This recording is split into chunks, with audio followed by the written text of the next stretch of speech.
আগুনটা লাগছে ভাই, ঠাড়ার কারণে ভাই আগুনটা লাগা হয়েছে।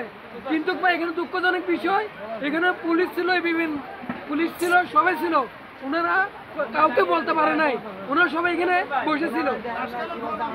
হ্যাঁ, সেনাবাহিনী না আসলে কি হইতো আজকে? সেনাবাহিনী না আসলে আজকে আরো বাজারটা কি আগুনে পড়ে যেত। আগুন নিয়ন্ত্রণ করে আসলে